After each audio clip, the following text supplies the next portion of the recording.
Hello everyone. और कैसे हैं आप सभी लोग। आपका बहुत बहुत स्वागत है हमारे ओकुल में। आज हम लोग एक नया टॉपिक लेके आए हैं, that is insurgencies in Jammu and Kashmir. Jammu and Kashmir में जो भी इंसर्जेंसीज देखने को मिलती है और उसका रीजन क्या है, इसके बारे में यहाँ पे डिस्कस करेंगे। क्या स्टैंड है गवर्नमेंट का, क्या स्टैंड है और क्या क्या स्टेप्स लिए गए हैं गवर्नमेंट के द्वारा इंसर्जेंसीज को रोकने के लिए। अभी तक हम लोगों ने पिछले कुछ क्लासेस में इंसर्जेंसीज इन नॉर्थ ईस्ट का पार्ट देखा हुआ था, जहाँ पे उसका क्या रीजन है, नॉर्थ ईस्ट का गवर्नमेंट ने क्या क्या स्टेप्स लिए हैं। प्लस उसके अलावा भी हम लोगों ने पर्टिकुलर स्टेट्स को लेके भी देखा हुआ था कि कौन कौन से राज्य में कौन इंसर्जेंट ग्रुप है जो ऑपरेट कर रहे हैं, गवर्नमेंट क्या स्टैंड ले रही है उस चीज को एलिमिनेट करने के लिए एंड सो ऑन। तो पिछली क्लास जो हम लोगों ने किया था वहां पे असम के बारे में देखा हुआ था। काफी महत्वपूर्ण क्लास है, अगर आपने वो लेक्चर नहीं देखा है तो उस लेक्चर को जरूर देखिएगा, जहाँ पे आपको proper north east like Assam से रिलेटेड जो भी डाउट है वो क्लियर हो जाएगा। प्लस असम और मेघालय, नॉट मेघालय, मिजोरम, मिजोरम वाले पार्ट में हम लोग ने, मैंने आपको बताया हुआ था कि असम और मिजोरम के बीच में जो क्लासेस देखने को मिल रहे हैं रिसेंटली, उसके बारे में भी जिक्र किया गया है। तो वो दोनों सेशन देखना ना भूलें, आपके एग्जाम में उम्मीद है कि इस बार मेंस में आने की संभावना बन सकती है। तो चलिए स्टार्ट करते हैं अपने इस टॉपिक को। हिस्ट्री थोड़ा जान लेते हैं, जम्मू एंड कश्मीर की हिस्ट्री क्या रही थी। पहले क्या हुआ था, एक ट्रीटी ऑफ लाहौर को कंक्लूड किया गया था महाराजा रणजीत सिंह के द्वारा, and the Sikh were defeated.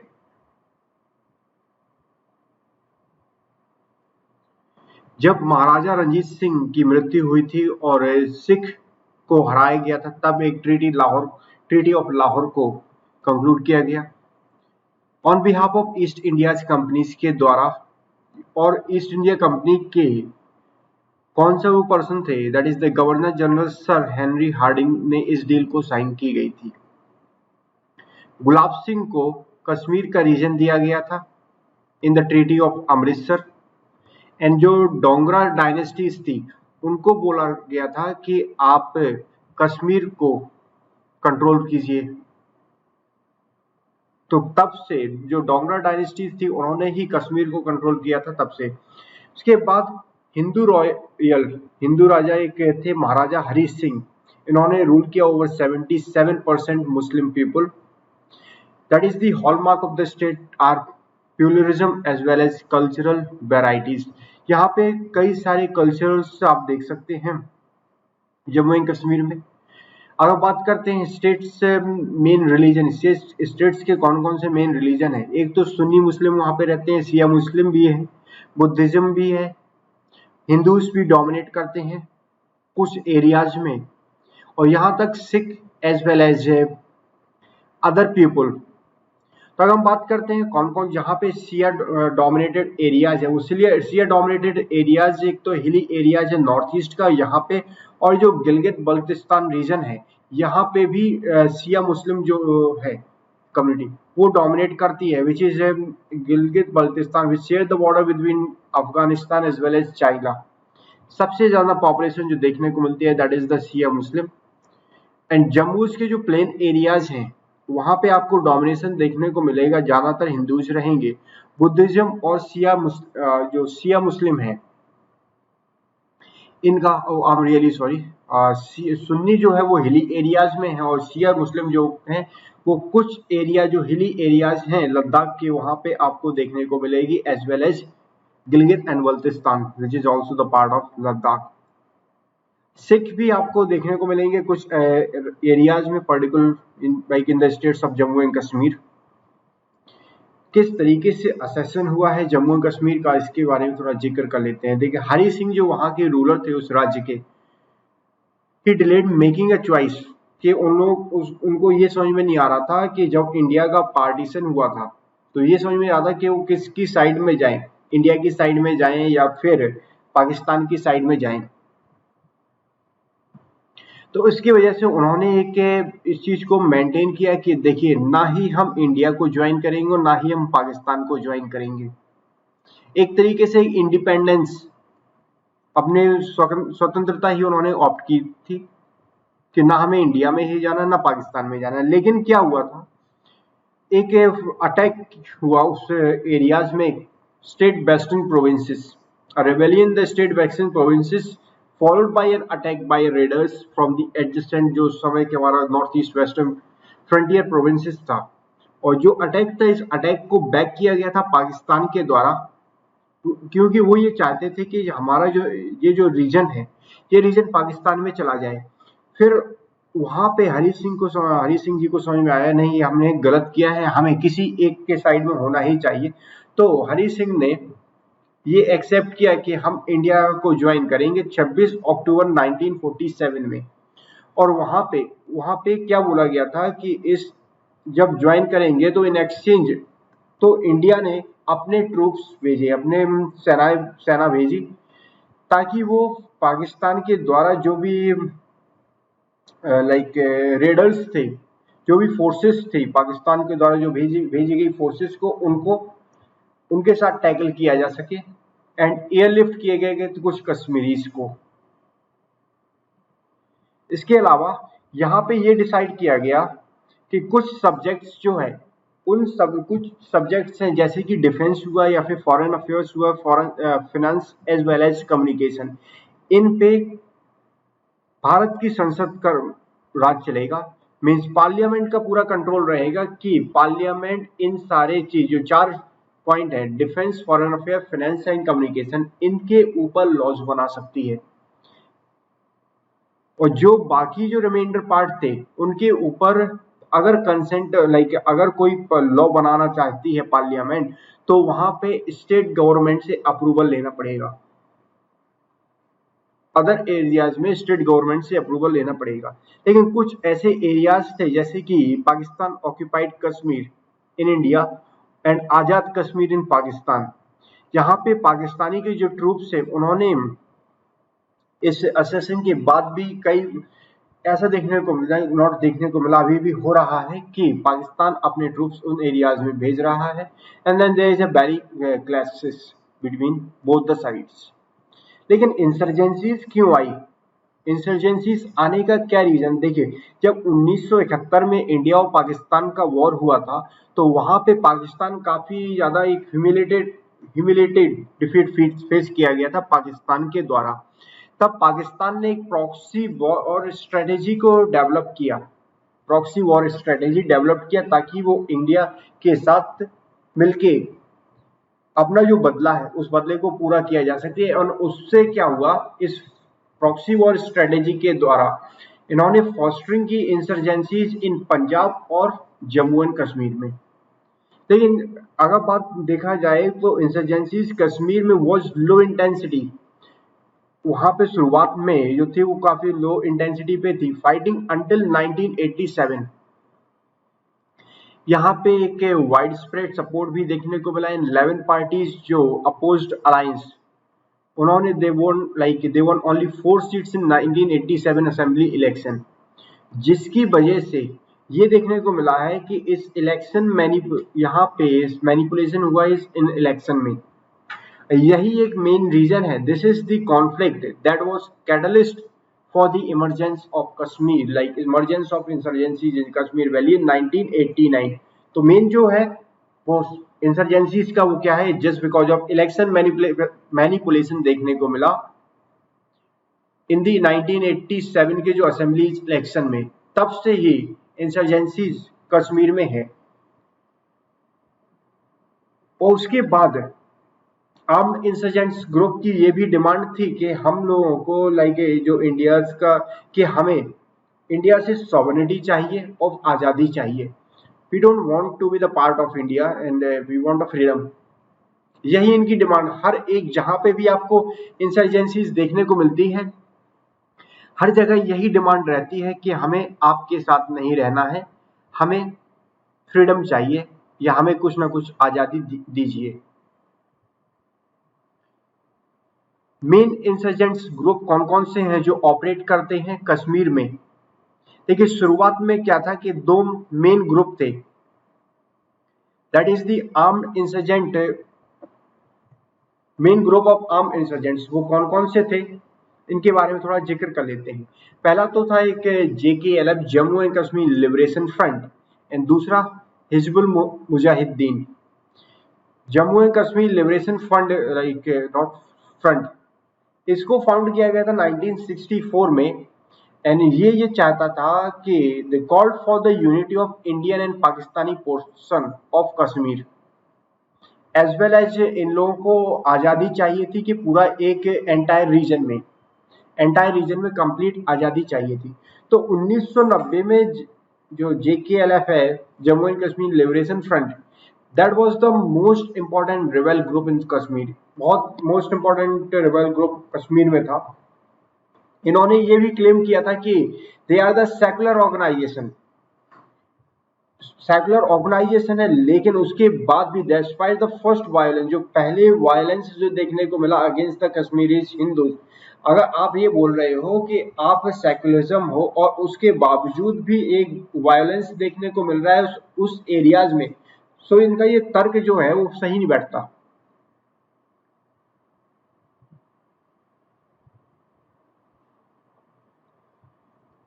उसके बाद क्या हुआ था, 1995 में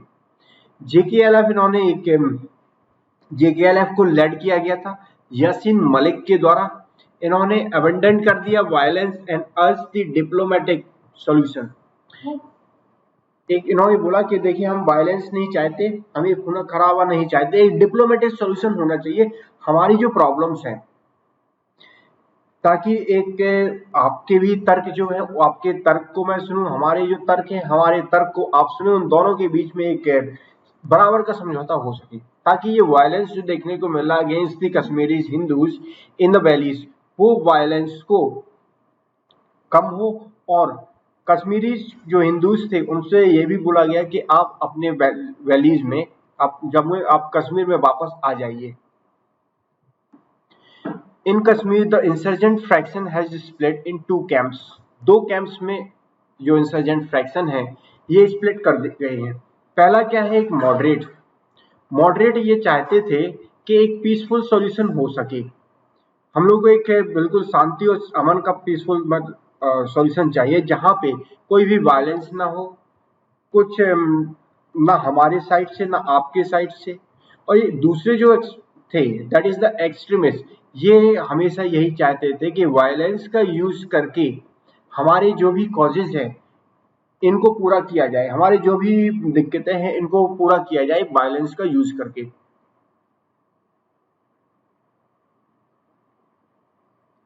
तो एक्सट्रीमिस्ट ने क्या किया,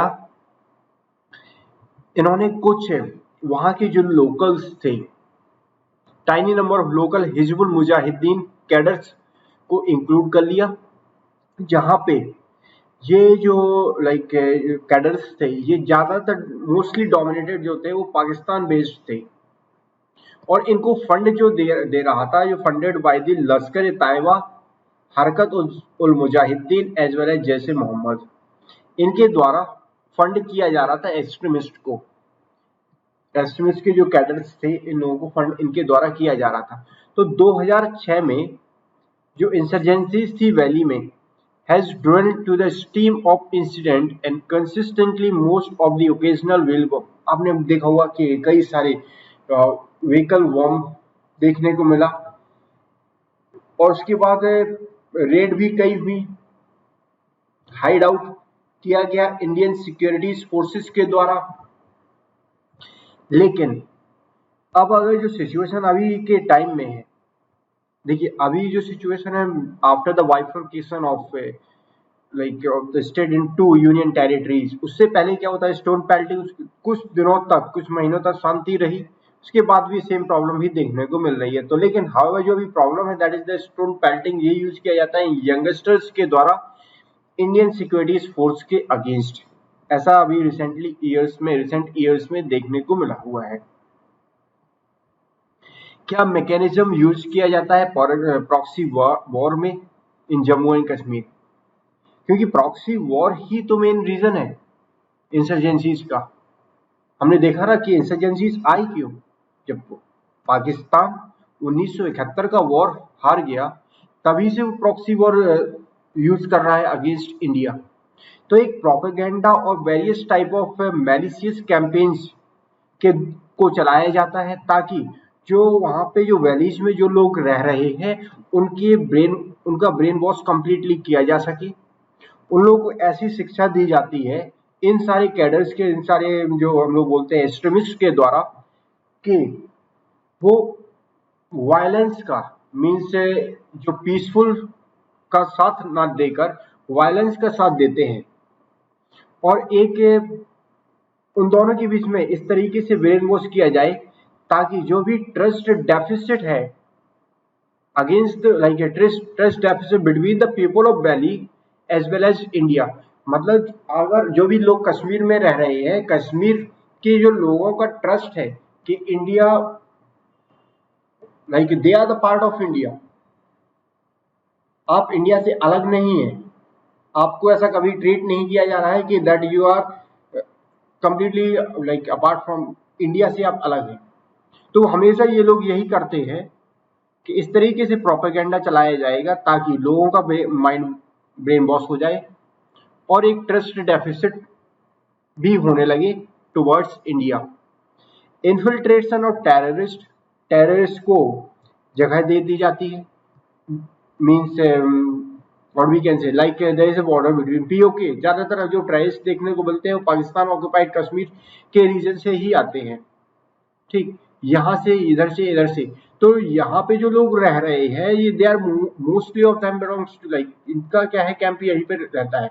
तो ये क्या करते हैं, टेररिस्ट को अंदर आने की अनुमति दे दी जाती है और उसकी वजह से जो भी डेवलपमेंटल एक्टिविटीज हो रही है वैलीज में उन डेवलपमेंट एक्टिविटीज पे अफेक्ट आता है because of that terrorist activities.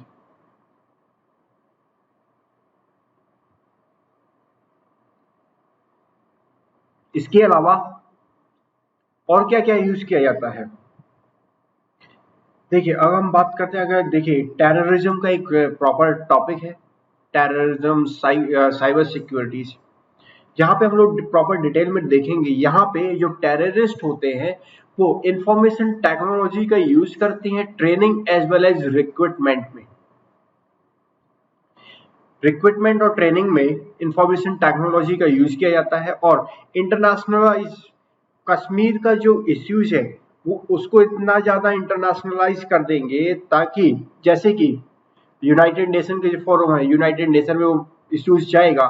Recently अभी ले लो या फिर आप कई बार ले सकते हैं, इंडिया ने जब जम्मू एंड कश्मीर स्टेट्स को यूनियन टेरिटरी डिक्लेयर कर दिया उसके बाद नया मैप आया, तो आपने देखा होगा एक साल बाद एग्जैक्टली 1 ईयर पाकिस्तान ने भी एक अपना नया मैप निकाला। उन्होंने अपने नए मैप में क्या बोला कि जो जो एरियाज है वो पाकिस्तान का एरिया है, प्लस जूनागढ़ वाला भी एरियाज पाकिस्तान को दे दिया ताकि पाकिस्तान ने अपने मैप में दिखा लिया, ताकि ये क्या कर सकते हैं कि ऐसे जो इश्यूज है जो कॉम्प्लिकेटेड इश्यूज है इन कॉम्प्लिकेटेड इश्यूज को लेके चले जाएंगे यूनाइटेड नेशन में, ताकि वो इंडिया का जो इमेज है कि इंडिया एक बाइस्ड है टुवर्ड अ पर्टिकुलर रिलीजन, और we can see that India is biased, ज्यादातर इंडिया जो सपोर्ट करती है, ऐसा उनका कहना है पाकिस्तान वालों का कि इंडिया जो सपोर्ट करती है वो मोस्टली जो लाइक हिंदूज हैं as well as other group except Muslim. तो यही एक फायदा उठाता है पाकिस्तान इस चीज में। रिसेंटली अगर आपने एक इंटरव्यू देखा होगा the United nation, I remember the name of that person, Dubey, yes she has a, उन्होंने जो रिस्पॉन्स दिया है that is the counter response of the Pakistan prime ministers. तो वहां के जो लोकल है उन लोगों को ऐसे सिखाया जाता है कि आप means you are working for the terrorist group, वो टेररिस्ट ग्रुप के कान और आंख दोनों बन जाते हैं लोकल्स। क्या हो रहा है उस वैलीज में सारी की सारी इंफॉर्मेशन टेररिस्ट ग्रुप के पास पहुंच जाती है, ताकि वो ऐसी ये जो सेंसिटिव इंफॉर्मेशन है इन सेंसिटिव इंफॉर्मेशन को यूज करके वो क्या कर सकते हैं, military installation base installation and they can provide shelter to these groups. और क्या क्या होता है, देखिए पाकिस्तान का as the Pakistan role is international forum is diminishing, Pakistan का यही रोल रहता है इंटरनेशनल फोरम में कि इंडिया की जो इमेज है, इंडिया की जो रिलेशन है विद अदर फॉरेन कंट्रीज जैसे कि USA, France, Israel, Germany, Japan, Australia and even Saudi Arabia and UAE. India का जो रिलेशन है like Saudi Arabia, UAE, the Muslim majorities countries, Muslim dominated countries, उनके साथ भी अच्छा रिलेशन है। तो वो ये चाहता है कि देखिए अगर हम ये इश्यूज उठाएंगे, ये इश्यू इंटरनेशनल मीडिया पे उठाएंगे या फिर इंटरनेशनल प्लेटफॉर्म पे उठाएंगे तो इंडिया की जो इमेज है, जो इंडिया की जो रिलेशन है विद दीज कंट्रीज, वो रिलेशन भी बिगड़ेंगे, प्लस जो वहां पे सपोर्ट मिलता है इंडिया को वो सपोर्ट भी नहीं मिलेगा।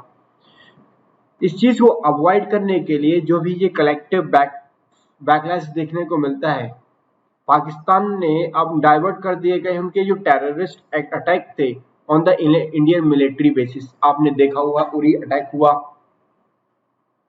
पठानकोट अटैक, ये सारी का उनका मेन अब यही हो गया, उरी है, पठानकोट, कि आप हम जो भी टेररिस्ट एक्टिविटीज है अब यहाँ पे पब्लिक पे नहीं, हम आपकी मिलिट्री बेसिस में किया करेंगे।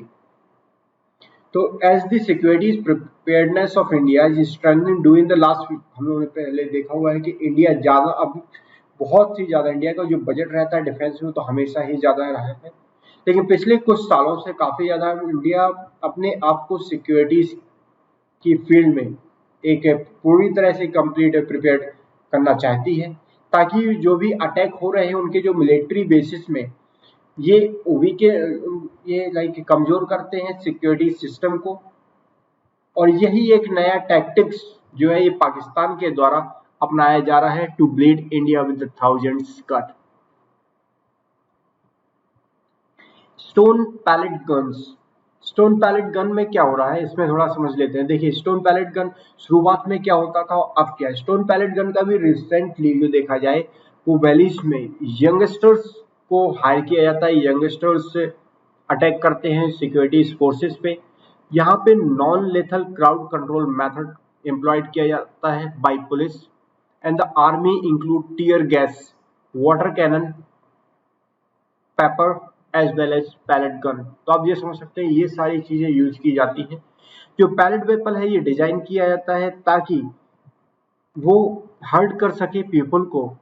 इसको इस तरीके इतना ज्यादा इफेक्टिव है कि with in a short range of 500 yard but it can fatal when the shot at close range. Means अगर ये कोई पास में है, अब वो समझ आप तो समझ सकते हैं स्टोन लाइक पैटर्न गन का, कोई पास में उसको बहुत ज्यादा लगेगा, लाइक कोई ज्यादा दूर है वो उसको इतना ज्यादा नहीं लगेगा। And it can also cause severe damage to the sensitive parts. Sensitive part you can all like understand what are these means. Human right activities ने अपोज किया है इस चीज को कि आप पैलेट गन को यूज ना करें in a crowd, hence a less dangerous method should be used. इससे रिलेटेड एक होम मिनिस्ट्रीज ने कमेटी का गठन किया गया था। आपके प्रीलिम्स में भी बन सकता है TNSV Prasad committee. TNSV Prasad committee is related to, अगर आ जाता है by chance for example related to में, अगर स्टोन पैलेट गन न्यूज में है तो बन सकता है। तो आप याद रखिएगा स्टोन पैलेट गन से रिलेटेड जो कमेटी का गठन किया गया था वो है टीएनएसवी प्रसाद कमेटी। इन्होंने इस चीज देखा हुआ किस तरीके से क्या like look into the use of pellet gun का किस तरीके से यूज किया जाता है and the following some of the कुछ रिकमेंडेशन दिए गए इस कमेटी के द्वारा। इन्होंने ये बोला कि pellet gun should only be used in the most extreme circumstances. एक लाइक पैलेट गन जो है इनको एक्सट्रीम सर्कमस्टांसेस में यूज करना चाहिए। Use various non lethal crowd control tactics, आप non lethal crowd control tactics को यूज कर सकते हैं इंस्टेड ऑफ पैलेट गन, जैसे कि chilli, grenade shells, tear gas and so on, जो कि हम लोगों ने पहले देखा कि ह्यूमन राइट एक्टिविस्ट ने भी इसी चीज को बोला था।